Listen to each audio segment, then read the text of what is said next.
नमस्कार। मैं हूं संजीव त्रिवेदी।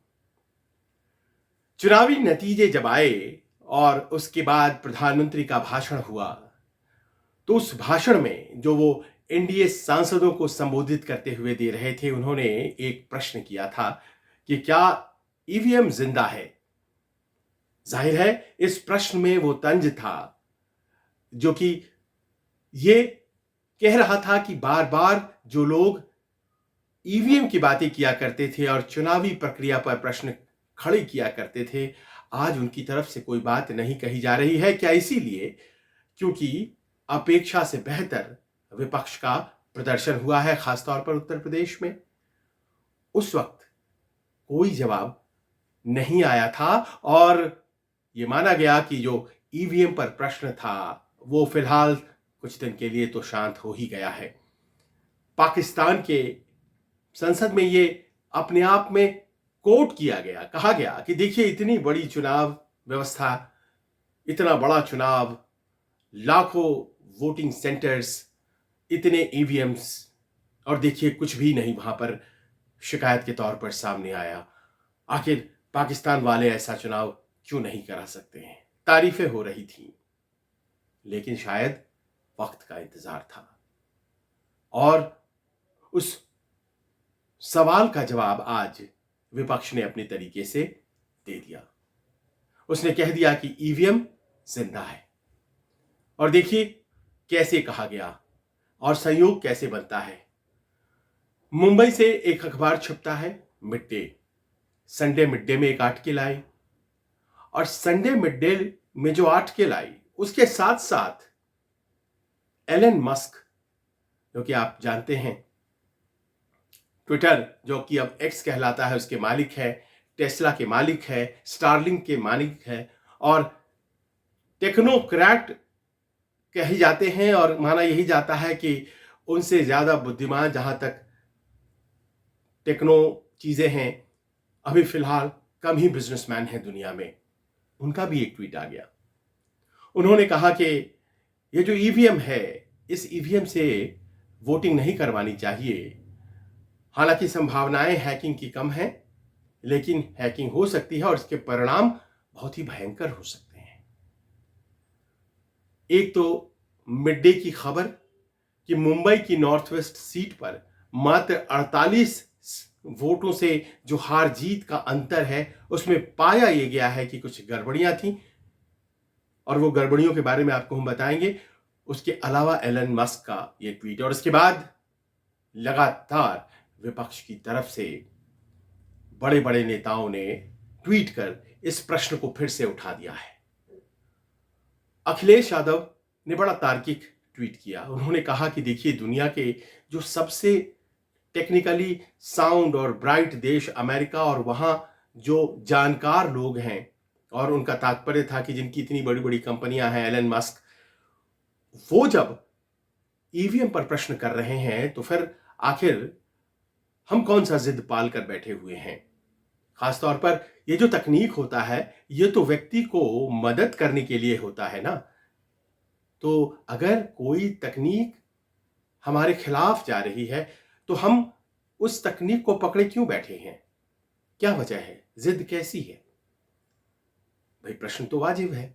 राहुल गांधी ने भी ये प्रश्न किया और उन्होंने एक्स पर लिखा कि ऐसा लगता है जैसे कि ईवीएम मशीन ना हो, ये ब्लैक बॉक्स हो, जो हवाई जहाज में ब्लैक बॉक्स लगा रहता है और दुर्भाग्य से कभी हवाई जहाज अगर क्रैश करता है तो लोग ब्लैक बॉक्स को खोजते हैं और उसकी जो बातें हैं वो आखिरी वक्त की बातें उसमें रिकॉर्ड की होती हैं, वो कॉकपिट में होता है और आखिरी वक्त में जो चालक हैं, जो पायलट्स हैं, उनकी क्या मनोदशा थी, वो क्या बातें कर रहे थे, क्या कह रहे थे, जिस कारण से हुआ है ये क्रैश, वो ब्लैक बॉक्स से पता की जाती हैं। तो राहुल गांधी ने कहा कि ये ब्लैक बॉक्स की तरह हो गया, इस बारे में तो कोई बात ही नहीं करता है, बड़ा गोपनीय हो जाता है, जांच का विषय हो जाता है। और मुंबई के उस आर्टिकल का उन्होंने हवाला दिया जो मिड डे में छपा था। फिर से शुरू हो गया बहस, और ये बहस जो शुरू हुई उसमें ये मांग की गई कि आने वाले जितने चुनाव हैं वो बैलेट से ही होने चाहिए। अब ये जो पक्ष प्रतिपक्ष के आर्ग्यूमेंट्स हैं, ये बाद में। पहले तो ये जान लें कि मिड डे में खबर क्या छपी थी, जिस कारण से हमारे देश में फिर से ईवीएम पर जबरदस्त बहस छिड़ गई है।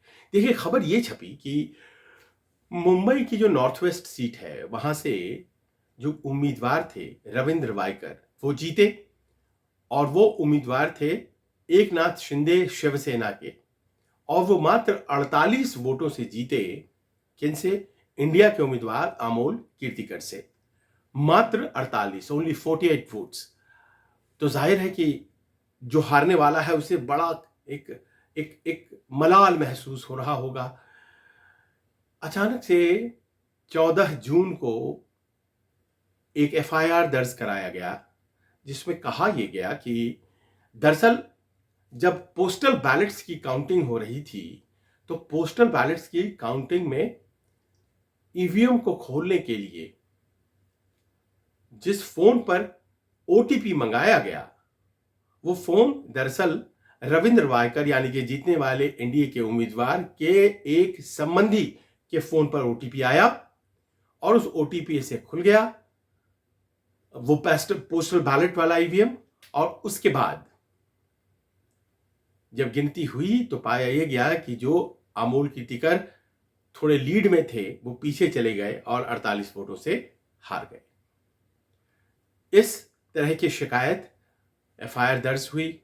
उसके बाद उस रिलेटिव को, जो कि विजेता उम्मीदवार का था, उसे नोटिस दी गई है, पूछताछ के लिए उसे बुलाया गया है, फोन जब्त कर लिया गया है, फिंगरप्रिंट्स उसके क्या क्या कैसे किस लोगों के हैं वो जानकारी करने के लिए, और साथ ही साथ उसके कॉल जो डिटेल के रिकॉर्ड हैं उसके बारे में जानकारी करने के लिए, और तमाम प्रक्रिया शुरू हो गई है।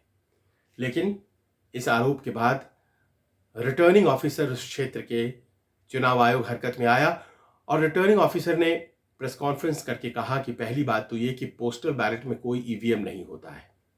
पोस्टल बैलेट बिना ईवीएम के होता है, और पोस्टल बैलेट के लिए जो ओटीपी मंगाई जाती है वो वहाँ के फ़ोन पर थी, वो फ़ोन नहीं था जिसके बारे में बातचीत हो रही है। कुछ इस तरह की बात उन्होंने कही कि ये सरासर गलत है, और इस तरह की कोई बात नहीं हुई है।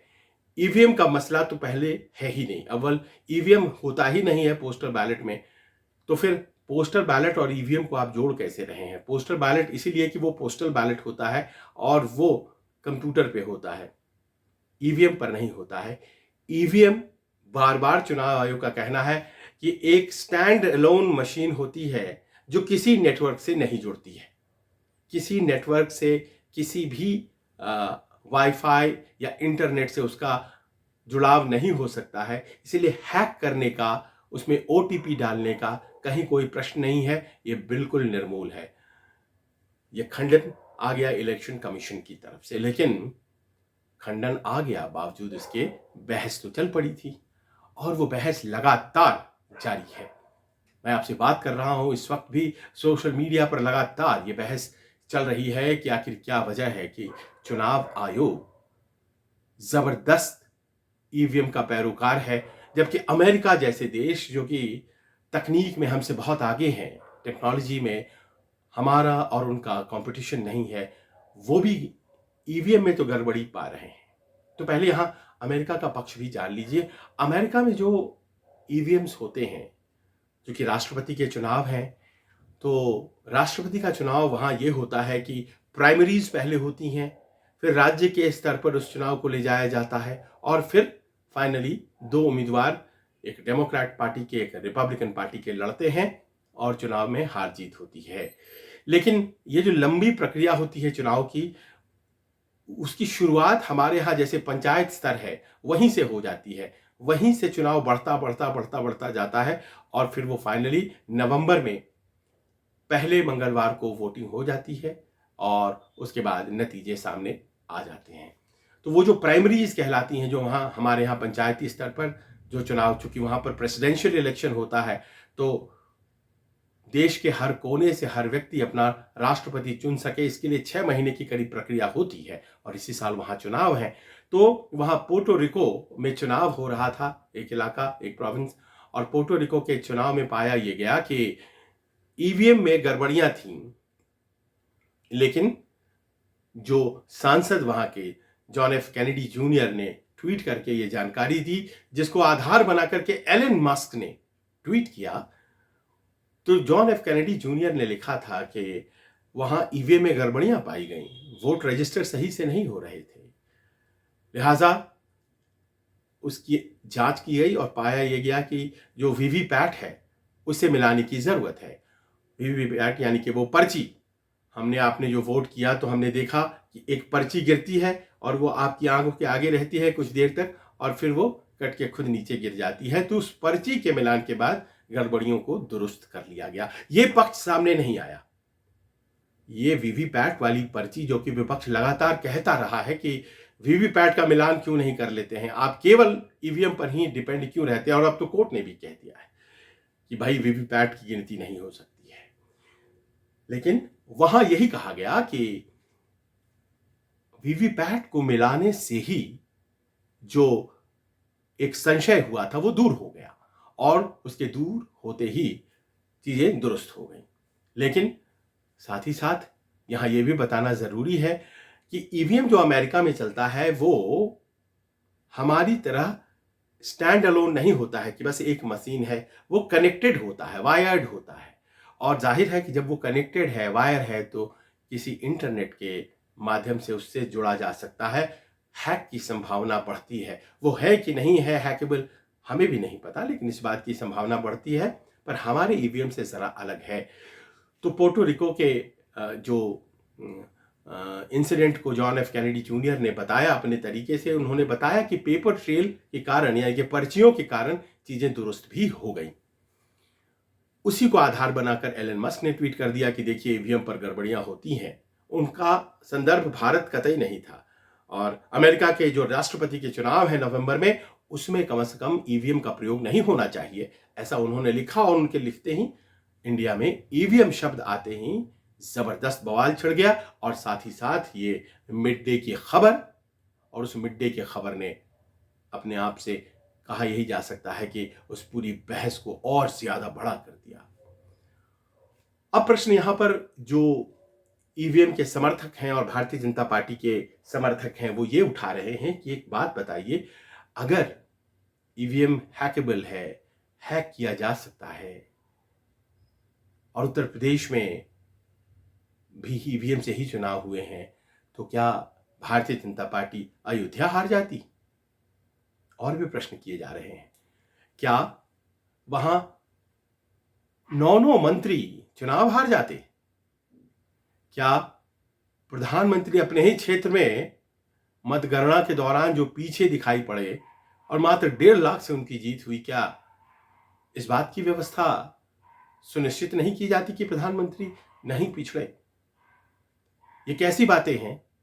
क्या ईवीएम अगर हैकेबल होता तो क्या एनडीए की बहुमत के बारे में सोचा जाता या फिर भारतीय जनता पार्टी की बहुमत के बारे में सोचा जाता? कैसी बातें हो रही हैं? अगर इस बहस को शुरू करना था तो पहले दिन शुरू करना था जब आश्चर्यजनक तरीके से समाजवादी पार्टी को इतनी सीटें आई थीं और हर तरफ कांग्रेस की बढ़ी हुई सीट और समाजवादी पार्टी की सीट और ममता बनर्जी की सीट की तारीफें चल रही थी। ये कहना है, तमाम लॉजिक जो है वो सत्तापक्ष की तरफ से आ रहा है, जो लोग ईवीएम के समर्थक हैं उनकी तरफ से आ रहा है। लेकिन प्रश्न फिर वहीं जाकर के खड़ा हो गया है विश्वास का। विश्वास जो कि प्रक्रिया विशेष में होती है, और प्रक्रिया विशेष में विश्वास ही पूरी प्रक्रिया को वैधता देता है, लेजिटिमेसी देता है। एक बार फिर से ये जो प्रश्न सामने आया है, इस प्रश्न ने एक तरह से उस सवाल के पिटारे को फिर से खोल दिया है। 41 दफे सुप्रीम कोर्ट ने ईवीएम के मामले सुने हैं। हर बार उसने कहा है कि जिन्हें भी ये लगता है कि ये हैक किया जा सकता है वो मुझे हैक करके दिखाएं। कोई सामने नहीं आया है और अंत में चिढ़ करके सुप्रीम कोर्ट ने कहा है अब कोई भी केस जो ईवीएम से जुड़ा आएगा हम नहीं सुनेंगे। उन्होंने मना कर दिया है। लेकिन साथ ही साथ उन्होंने वीवीपैट की पर्चियां गिनने की जो अर्जी थी, कहने वालों ने कहा कि छोड़िए बैलेट, आप पीछे नहीं जाना चाहते हैं मत जाइए, पर आप इतना सुनिश्चित कर दीजिए कि जो पर्चियां निकलती हैं वो सभी वोटर के लिए निकलें। वो तो अभी भी निकलती हैं और सभी वोटर की काउंट भी हो। अभी तो आप रैंडम तरीके से एक असेंबली कंस्टिट्यूएंसी में 5 मशीनों को चुन लेते हैं किसी बूथ से और उसकी काउंटिंग कर लेते हैं, ये चेक करने के लिए कि कहीं कुछ गड़बड़ी तो नहीं है। तो एक पार्लियामेंट्री कंस्टिट्यूएंसी में तो कम से कम 5 या 6 असेंबली होती हैं, सिर्फ एक असेंबली को आप चुनते हैं और उस एक असेंबली में भी 5 मशीनें होती हैं। तो इसको व्यापक किया जाए, 50%, बेहतर होगा कि 100% कर लिया जाए, लेकिन 50-60 जितना फीसदी हो सकता है पर्चियां गिन ली जाएं। अभी तो आप बमुश्किल 2%, 5% ही गिन पाते हैं। तो स्टैटिस्टिक्स जितना कहता है कि उसके बाद गड़बड़ियों की संभावना नहीं है, उतनी तो गिनती हो जाए। सुप्रीम कोर्ट ने इस बात को नहीं माना है, लेकिन बहुत से लोग अब कहने लगे हैं कि जैसे वीवीपैट की गिनती अमेरिका में करके स्वको शुभा को दूर किया गया, क्या भारत में ऐसा नहीं किया जा सकता है? एक और प्रश्न साथ ही में आ गया है और वो ये है कि कुछ वकीलों ने दस्तावेज जमा किए हैं और सुप्रीम कोर्ट में केस फाइल किया है, जिसमें उन्होंने कहा है कि जो फॉर्म 17C के जरिए वोट्स, नंबर ऑफ वोट्स यानी कि कितने वोट हुए, सारे फॉर्म 17 जो कि मिलते हैं बूथों पर इलेक्शन एजेंट्स को, उन सबको जोड़ा गया और जोड़ करके एक कंस्टिट्यूएंसी का वोट निकाला गया और फिर देखा गया कि चुनाव आयोग ने कितना वोट दिया है और पाया गया कि दोनों में मिसमैच है। भाई आखिरकार फॉर्म सी में सारे वोट दर्ज होते हैं, तो चुनाव आयोग अगर हम सारे फॉर्म्स को जोड़ दे तो एक जो आंकड़ा आएगा वही चुनाव आयोग के द्वारा भी दिया जाना चाहिए। तो फिर ऐसा क्यों है कि दोनों आंकड़ों में अंतर है? और उन वकील साहब जिन्होंने सुप्रीम कोर्ट में दायर किया है मुकदमा, उनका यह कहना है कि उत्तर प्रदेश में ही 48 लाख वोटों की गड़बड़ी है। 48 लाख मतलब 50-60 हजार अगर हम एवरेज मान लें तो हर बूथ पर, हर कंस्टिट्यूएंसी पर आप बताना चाह रहे हैं कि गड़बड़ी है। ये है क्या? पहले तो सुप्रीम कोर्ट इसका आकलन करेगा, लेकिन ये जरूर है कि पप्पू यादव ने यह सवाल खड़ा किया था कि जितना फॉर्म 17C जोड़ने के बाद हमें वोट्स आ रही हैं, चुनाव आयोग जो दे रहा है उसमें 35,000 का डिफरेंस है, ये कैसे है? और उन्होंने कहा था कि अगर ये हुआ कुछ गड़बड़ तो हम तांडव कर देंगे, लेकिन जीत हो गई तो सब कुछ भूल जाया जाता है और ऐसा कुछ हुआ नहीं उसके बाद। लेकिन अब तो बड़ी पारदर्शी व्यवस्था है कि हर बूथ पर आपका एजेंट बैठा होता है, कितने वोट पड़े उसकी एक कागज आखिर में मिलती है जिसे फॉर्म 17C कहा जाता है।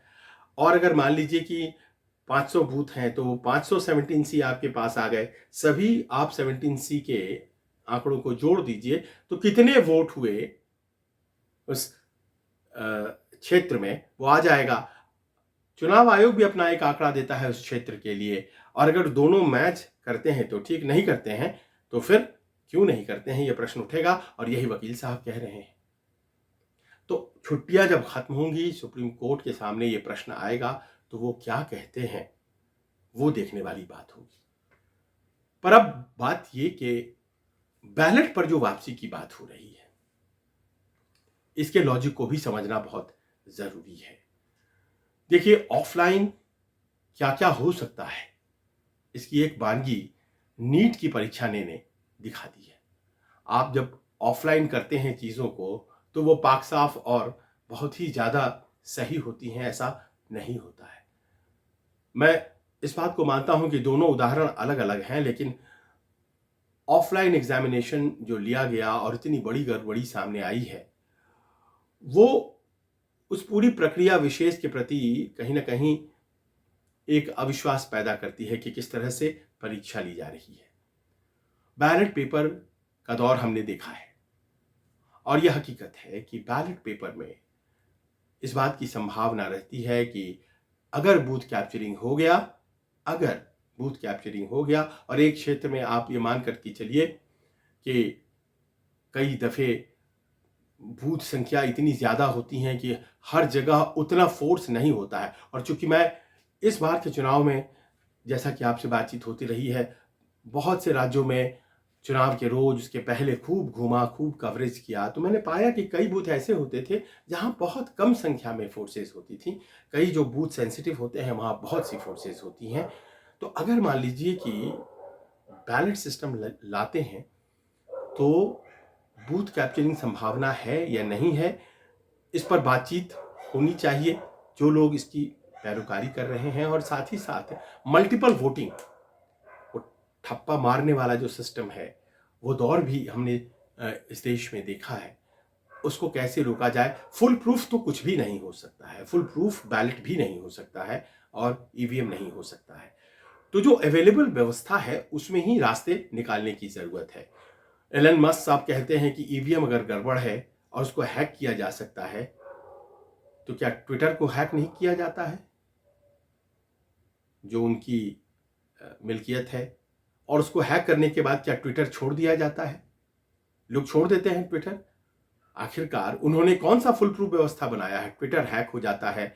क्या स्टारलिंक को हैक कर लिया जाए, वो जो इंटरनेट सर्विस देता है, और वो इतना जबरदस्त है कि यूक्रेन में अगर खड़ा कर दिया जाए उनके सैटेलाइट को तो पूरे यूक्रेन को वो दे रहा है इस वक्त सैटेलाइट सर्विस। इसलिए आपको यूक्रेन से लगातार फुटेजेस दिखाई पड़ती रहती हैं युद्ध की। रशिया ने तो सब खत्म कर दिया है वहां पर, लेकिन स्टारलिंक भी तो हैक हो सकता है। टेस्ला गाड़ी जो उन्होंने बनाई है ड्राइवरलेस, उसकी टेक्नोलॉजी भी हैक हो सकती है। क्या टेस्ला छोड़ देंगे? निवारण करेंगे, कमियों का निवारण करेंगे। और उसमें एक बहुत बड़ी बात है कमियों के निवारण के क्रम में कि वीवीपैट यानी कि पर्चियों की गिनती वो बैलेट के बराबर हो जाएंगी। हर व्यक्ति जो वोट देता है उसकी पर्ची की गिनती पहले हो, बाद में ईवीएम की गिनती हो, दोनों बराबर हो तो फिर नतीजे सामने आए। ये व्यवस्था अभी फिलहाल अदालत के द्वारा मना कर दी गई है। मुझे ये लगता है कि इसको प्रकारांतर से फिर से अदालत के सामने इसके गुणों को बताया जाए और ये बताया जाए कि ये बैलेट वाले भी इस बात को लेकर के निश्चिंत है कि अगर ये पर्ची गिनने की व्यवस्था आ जाती है तो ये एज गुड एज बैलेट होगा और इसीलिए इसे वापस करना चाहिए।